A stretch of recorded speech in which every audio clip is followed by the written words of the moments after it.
မိလိန်နာပညာနံပါတ်30ဝိညာဏလက္ခဏာပညာစာမျက်နှာ329အဲ့တော့ဝိညာဏလက္ခဏာပညာဆိုတော့ထုံးစံအတိုင်းဝိညာဏဆိုတာဒီလက္ခဏာသိရမယ်အဲ့တော့လက္ခဏာဆိုကျမတို့ပြောပြီးသားနော်ဟိုသိတယ်ဆိုတဲ့စကားပါရင်ဇာနာနာသိတယ်ဆိုတဲ့စကားပါရင်ဇာနာနာအဲ့ဇာနာနာမှာဝိညာဏရဲ့ရှေ့ဆုံးတစ်လုံးကိုယူလိုက်အဲ့တော့ဇာနာနာရဲ့ရှေ့မှာဝိလေးထည့်လိုက်ရင်ဘာနာနာလဲဝိဇာနာနာရပြီနော်ဇာနာနာရဲ့အဓိပ္ပာယ်ကဘာတော့သိတာဇာကွယ်ရေးချဇာ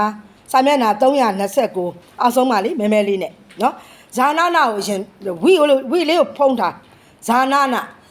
နာရဲ့အဓိပ္ပာယ်ကသိတာဆိုတော့ဒါကဝိထည့်လိုက်တော့ဝိဇာနာနာဝိညာဉ်ဆိုတာကစိတ်လေနော်စိတ်ကိုစိတ်သိစိတ်ပေါ့ဒါဆိုရင်ဝိညာဏလက္ခဏာဆိုရင်ကျမတို့ကဇာနာနာကိုကင်ထားဝိညာဏဆိုတဲ့အတွက်ကြောင့်ဝိကိုယူဘာနာနာဖြစ်မလဲဝိဇာနာနာရပြီနော်နောက်တစ်ခါဇာနာနာဆိုတာသိတာပညာရဲ့လက္ခဏာကိုပြောမယ်ပညာဆိုတော့ပကိုယူလိုက်ဒါဆိုရင်ဗဇာနာနာလို့ခေါ်တယ်ဘယ်လိုခေါ်လဲဗဇာနာနာဒါဆိုရင်ဝိညာဏရဲ့လက္ခဏာဒီဝိဇာနာနာပညာရဲ့လက္ခဏာဒီဗဇာနာနာဟောလာပြီတင်ညာဆိုရင်ဇာနာနာလို့ပဲမှတ်ထားအောင်ရှေ့ကဘာကိုယူမလဲတကိုယူရင်တင်ဇာနာနာဒါမဲ့ဒီမှာကျွန်တော်စလုံးရေးချစာဖြစ်နေတာလေနည်းနည်းတိုးမှန်လိုက်တင်ဇာနာနာကဲကျွန်မပြောမယ်ဝိညာဏရဲ့လက္ခဏာဒီဘာနာနာလဲဝိဇာနာနာပညာရဲ့လက္ခဏာဒီဘာနာနာလဲဗဇာနာနာဘာနာနာတော့ဗဇာနာနာပညာရဲ့လက္ခဏာရောတင်ဇာနာနာရှင်းလားရှင်ရပြီနော်အဲ့ဒါဒီသိထားမယ်ဒါဆိုရင်တဲ့ तू ကဝိညာဏဆိုတဲ့တရားဟာဘလို့မှတ်သားရှိတယ်လဲ तू ကဝိဇာနာနာလက္ခဏာရှိတယ်နော်သိခြင်းအမှတ်သားလက္ခဏာရှိတယ်အဲ့တော့ဝိညာဏလက္ခဏာကိုသင်နေပြီ1လက္ခဏာကဝိဇာနာနာတခါသူ့ရဲ့အဓိပ္ပာယ်ကသိခြင်းအမှတ်လက္ခဏာရှိတယ်အဲ့တော့အဲ့ဒီမှာတိတ်အရေးကြီးတာကစာမျက်နှာ330သိခြင်း3မျိုးတင်ညာတိဝိညာတိပညာတိအဲ့တော့တင်ညာတိနဲ့ဝိညာတိနဲ့ဆိုရင်ဝိညာဉ်တိနဲ့ဆိုရင်ဝိညာဉ်တိကြီးအဆင့်မြင့်တယ်ဝိညာဉ်တိနဲ့ပညာတိနဲ့ဆိုရင်ပညာတိကအဆင့်အမြင့်ဆုံးပဲဥပမာပြောရင်ကျမတို့ဒီမှာရှင်းထားတာတွေရှိတယ်ဥပမာကကြတော့နော်ဟိုတတိယစာပိုက်ကစမယ်နော်ငွေရင်းကားလေးကိုကလေးတွေကမြင်ဘူးတယ်ဒါကြောင့်မလို့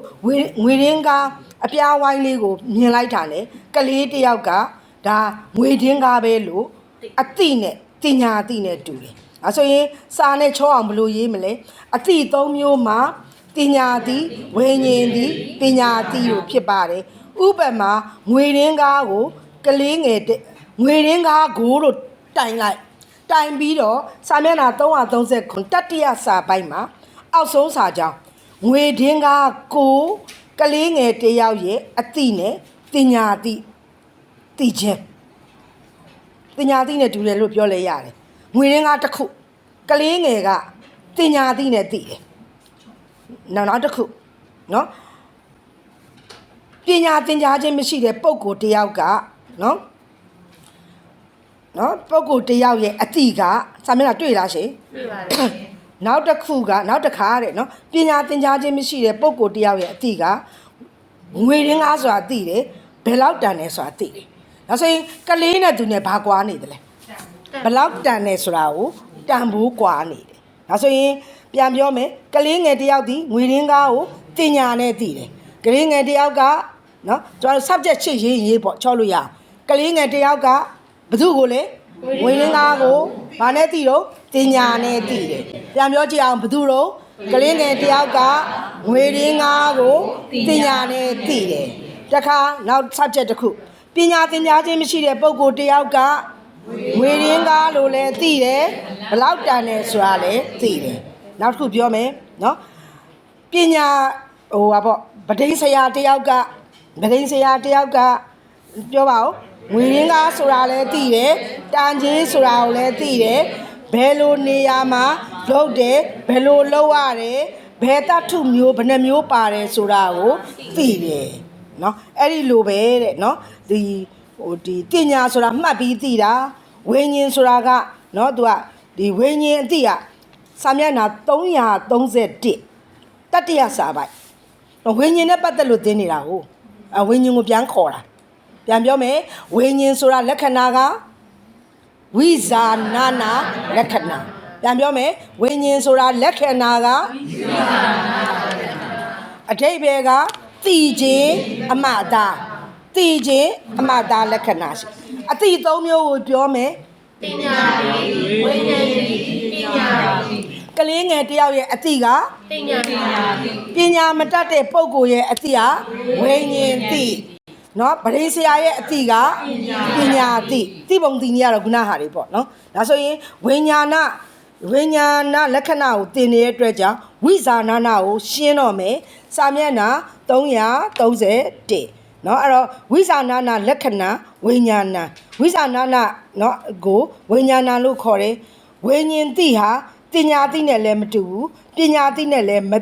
တူတဲ့အတိတစ်မျိုးဖြစ်တယ်နော်အဲ့တော့ဥပမာနဲ့ပြောပါလို့ပြောတယ်နော်ဥပမာနဲ့ပြောပါလို့ပြောတယ်ဒါဆိုရင်ကျမတို့ကဝိဇာနာနာကိုရှင်းမယ်ဆိုရင်အတိ၃မျိုးကိုရှင်းလိုက်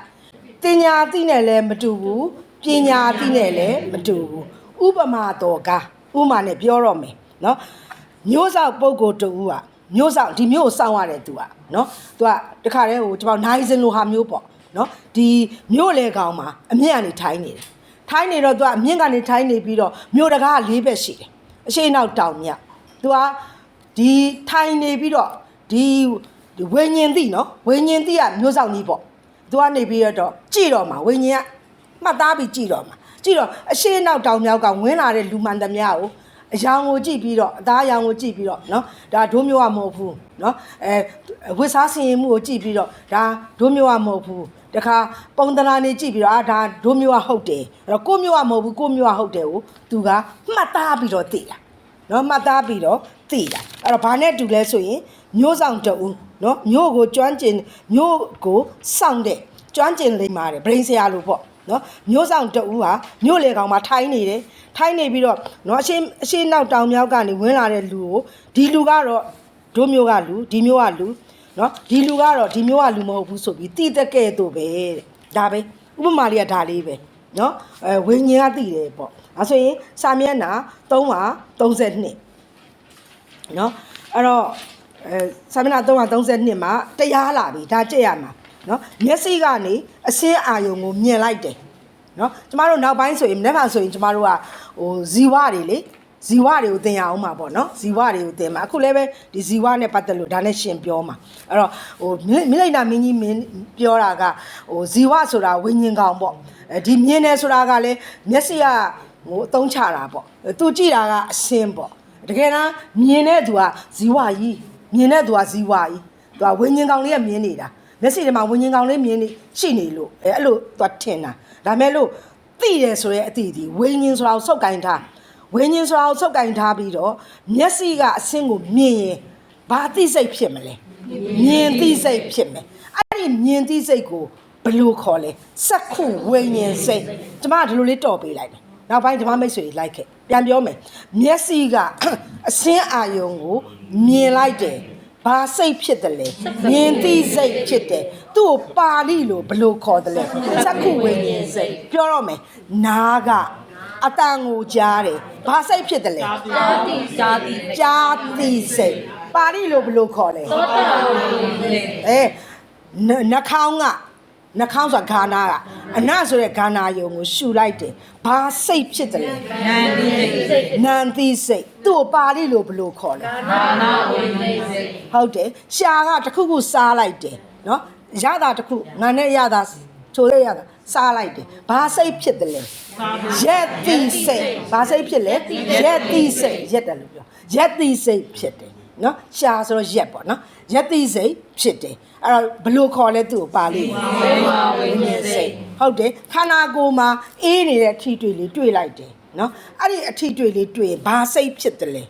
တွေ့ထီးတွေ့စိတ်ရတယ်တွေ့ထီးစိတ်လည်းရတယ်ထီးတွေ့စိတ်ရတယ်နော်အဲ့တော့နော်အဲ့လိုထီးတွေ့စိတ်ဖြစ်သွားတာကိုဘယ်လိုပါဠိလိုခေါ်လဲကာယဝိညာဉ်စိတ် အဲ့တော့ဓမ္မမိတ်ဆွေများအခုပြောနေတဲ့ခါမှာဝိညာဉ်နဲ့ပါမနေဘူးလား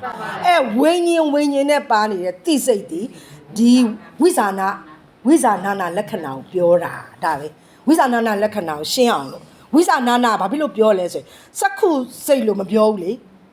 စက္ခုနဲ့သိရမို့လို့စက္ခုဝိညာဉ်စိတ်ကျမတို့ဝိညာဉ်ကြောင်းသင်နေတော့ဝိညာဉ်ကိုပါမှာနော်အဲ့တော့စက္ခုနဲ့ကြည်တာကိုမြင်တယ်လို့မပြောဘူးမြင်သိစိတ်သိဆိုတဲ့စကားသည်ဝိညာဉ်လက္ခဏာသည်ဝိဇာနာအဲ့လိုရှင်းအောင်လို့နော်ဝိဇာနာဆိုတာဘာလဲလို့ဓမ္မမိတ်ဆွေတွေရှင်းကနေဖြစ်သွားတာပေါ့နော်သိသွားတာပေါ့စက္ခုနဲ့အစင်းအောင်နဲ့တွေ့တယ်စက္ခုဝိညာဉ်စိတ်ဖြစ်တယ်ဝိညာဉ်ဆိုတဲ့စကားပါတယ်မြန်မာလိုပြန်လိုက်တော့လေမြင်သိစိတ်လို့ပါသိဆိုတဲ့စကားပါတယ်ဒါကြောင့်မို့လို့သူ့လက္ခဏာကိုဝိဇာနာလို့ပြောတာပါစာမျက်နှာ332ပြီးသွားပါပြီဥပမာကိုကိုဘက်ကဥပမာကစာမချုံဒီဘက်ကဥပမာကိုရေး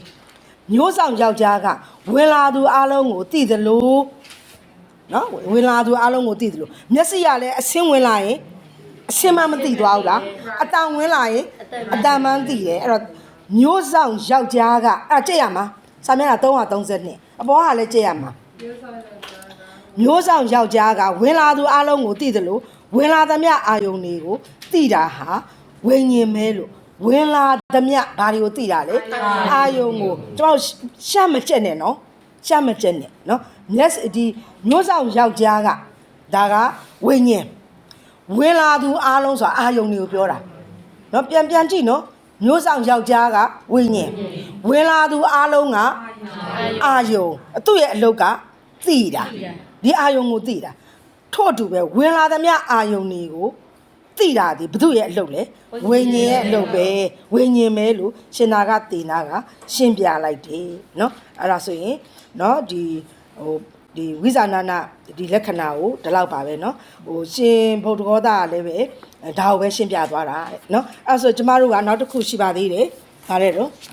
ဟို85เนาะခုနက86ရဲ့ရှိရ85စာမျက်နှာဘယ်လောက်ပါလဲ494ဒီခုနကဒီဝိညာဉ်မတူဘူးဆိုတာခုသိသွားတော့မှာလीเนาะဝိညာဉ်ဝိညာဏနာနတ္တပညာဒီမှာကျတော့နာမရေးချမပါဘူးเนาะဟိုအသီးသီးပြောတာမဟုတ်ဘူးသူကရှိတာကိုပြောတာဝိညာဏနာနတ္တပညာတဲ့အဲ့တော့ဝိညာဏနာနတ္တပညာကျတော့သုံးခုမေးတာဝိညာဏဆိုတာမေးတယ်ပြီးပညာမေးတယ်မြင်တာပါစာမျက်နှာ494အရှင်ဖျားတွေ့လားရှင်ဝိညာဏရေပညာရေနော်ဇီဝရေခန္ဓာကိုယ်မှာရှိတဲ့ဇီဝရေဒိဗေကွဲသလားတူသလားလို့မေးတာမတူဘူးမတူဘူးဆိုတော့ဝိညာဏဆိုတော့ကျမတို့သိပြီးသားလေဇာနာနာနဲ့ပေါင်းရင်ပါတော့ဝိဇာနာနာနော်ဝိဇာနာနာတူပဲခုနကနဲ့ဒါပေမဲ့ဒီရဲ့ definition ကပိုရှင်းတယ်နော်သူကဘာကိုဇာနာနာဆိုတာသိတာလေနော်အဲ့တော့ဝိဇာနာနာဆိုတာစိတ်ကအာယုံကိုသိတာအဲ့အမျိုးပေါ့နော်အာယုံကိုသိတာနော်ဘယ်လိုအာယုံလဲဟိုမျက်စိနဲ့မမြင်မဲနဲ့စက္ခုဝိညာဉ်စိတ်မဖြစ်ဘူးလေထင်ဟလာတဲ့အာယုံမျက်စိနဲ့မြင်မှ तू ကအဲ့ဒီအာယုံကိုသိတာနားကကြားမှအဲ့ဒီအာယုံကိုသိတာဒါဆိုရင်ကြားမှဆိုတဲ့စကားဒီထင်ဟလာတဲ့အာယုံနော်ရှားတိုင်းကြီးမသိနိုင်ဘူးလေဟိုဘက်ကကိမုံကြီးတစ်လုံးထားပြီးရှားဒီဘက်ကမသိနိုင်ဘူးအဲ့ဒီရှားပေါ်မှာခုနကကိမုံဆိုတဲ့ဒီအရသာလေးကိုတင်လိုက်တော့မှ तू ကရှားပေါ်မှာထင်ဟလာမှသိတာထင်ဟတယ်ဆိုတာကိုကျွန်တော်တို့ကပေါ့လေးထင်ပြီးတော့မေ့မှာစိုးလို့နော်ဝိညာဏဆိုတာထင်ဟလာတဲ့အာယုံရိုးအာယုံမဟုတ်ဘူးသူဟိုဘက်မြို့မှာရှိနေတဲ့အာယုံမဟုတ်ဘူးကိုယ့်ရှိမှာထင်ဟလာတယ်ထင်ဟလာတာကို highlight လုပ်ထင်ဟလာတဲ့အာယုံကိုသိတယ်အာယုံကိုသိုံနေမကဘူးအာယုံကိုရယူတတ်တဲ့သဘောရှိတယ်အဲ့တော့ကျမတို့ကအာယုံသိအာယုံယူအာယုံကိုသိတယ်အာယုံကိုရယူတတ်တယ်ဒါပေမဲ့အဲ့ဒီအာယုံတွေကဘယ်လိုအာယုံတွေတော့ဒီပြမျိုးမှာရှိတဲ့အာယုံတွေလားဟုတ်ဘူးထင်ဟလာတဲ့အာယုံဒါကြောင့်မလို့သူ့ကိုဘာနာနာခေါ်လဲဝိညာဉ်ဆိုတော့ဝိဇာနာနာပညာဆိုတော့ဇာနာနာဆိုတော့ရှေ့ကပယူရေပဇာနာနာပဇာနာနာဆိုတော့ပဆိုတော့ကျွန်တော်ပိုင်းပလိုက်နော်တခါတည်းဟိုမေ့မှာဆိုလို့ဖြေကန်ကြီးကြတော့ပဇာပညာဆိုတာပ သူ့ကိုလက္ခဏာပြောပနဲ့ဇာနာနာနဲ့တွဲပဇာနာနာဆိုပဇာနာနာပလေးကိုထောက်ပဆိုတော့ပိုင်းခြားခြားပလေးကိုဖွဲ့လိုက်ပကိုထောက်ပိုင်းခြားခြားနော်သိတဲ့နော်ခွဲခြားဝေဖန်သိတဲ့သဘာဝပိုင်းခြားခြားသိနိုင်တော့သဘာဝလို့ရေးလေရတယ်ပကိုကြည့်ပြီးပိုင်းခြားခြားလို့ကွာကို memory ခေါ်လိုက်ပဆိုတာပိုင်းခြားခြားနော်ခွဲခြားဝေဖန်ပြီးသိတဲ့သဘောရှိတယ်ဒါပဲအဲဆိုရင်ဝိညာဉ်ဆိုတာထင်ရလာတဲ့အာယုံကိုသိတယ်အာယုံကိုရယူရတဲ့သဘောပြီးပြီပညာဆိုတာပကိုယူပဇာနာနာပလေးကိုထပိုင်းခြားခြားဒီလောက်ဆိုရပြီပိုင်းခြားခြားခွဲခြားဝေဖန်တတ်တဲ့သဘောရှိတယ်ပြီးပြီအဲ့တော့သူကနောက်တစ်ခုမေးတယ်ဇီဝဆိုတာရောဇီဝဆိုတာမရှိဘူးဒါပဲဇီဝဆိုတာမရှိဘူးသူကပြောတာဇီဝကမရှိဘူးတာပြောတယ်ပေါ့နော်ဒီမြင်တာလည်းအထဲတွေကဝိညာဉ်ကောင်လေးကမြင်တာမဟုတ်ဘူးလားဒီမိလိန်နာမင်းကြီးရဲ့အယူကဒီဝိညာဉ်ကောင်လေးကတခါလေဝင်ပြီးတော့နော်မျက်လုံးလေးကိုမှန်နေကြည့်ပြီးတော့မျက်လုံးလေးကလိုမျိုးဟိုရွှေ့ဒီရွှေ့ရှိတာဝိညာဉ်ကောင်လေးဝင်နေတယ်လို့သူကထင်လိုက်တာအဲ့တော့ဝိညာဉ်ကောင်နဲ့ပဲသူကမျက်စိတွေမြင်ရတာဝိညာဉ်ကောင်နဲ့ပဲစားတာနော်စားတာလေဝိညာဉ်ကောင်ကြောင့်ပဲဒီဇီဝကြောင့်ပဲနော်နာနာလဲဇီဝကြောင့်ပဲဒီလိုထင်းနေတာအဲ့ဒါကိုသူကနော်ဇီဝရှိတယ်လို့လက်ခံထားတဲ့အယူအဆနော်ဇီဝကမျက်စိတကပေါက်ဖြစ်ပြီးမြင်စရာအာယုံကိုမြင်တာဒါလေးကြက်ထားလိုက်ပြီးရင်နားကဆိုပြီးအစားသွင်းလိုက်နော်ဇီဝကမျက်စိတကားပေါက်ကနေပြီးတော့မြင်စရာအာယုံကိုမြင်တယ်လို့ပဲတချောင်းကြက်ထားပြီးတော့နားတို့ရှာတို့နှာခေါင်းတို့အဲ့ဒါတွေအစားသွင်းလိုက်အဲ့လိုထင်တာသူကအယူအဆပြန်ပြောမယ်ဇီဝရှိတယ်လို့လက်ခံထားတဲ့သူရဲ့အယူအဆကိုလည်းဖော်ပြခဲ့ပါဇီဝရှိတယ်လို့လက်ခံထားတဲ့သူရဲ့အယူအဆကိုလည်းဖော်ပြခဲ့ပါဆိုဇီဝရှိတဲ့သူရဲ့လက်ခံထားတဲ့အယူအဆကဇီဝကမျက်စိနဲ့ပတ်သက်ပြီးပြောလိုက်မျက်စိတကားပေါက်ကနေပြီးမြင်စရာအယုံကိုမြင်တယ်လို့ကြက်ထားကျန်တာတွေအစားသွင်းလိုက်နော်နားတကားပေါက်ကနေပြီးတော့အတန်ကိုကြားရတဲ့စသည်ဖြင့်ကြော်လိုက်မယ်နော်ကြော်လိုက်မယ်အဲ့ဒါဆိုရင်အဲ့လိုမျိုးယူဆရှိတယ်ဒါဆိုလို့ရှိရင်သူထင်းနေတာကစာမျက်နှာ496ရှင်နာကဒေနာကနော်ရှင်းပြတော့မှာအဲ့ဒီရဲ့ပထမပိုက်ကသူ complaint နေတက်နေတာနော်ခဏနော်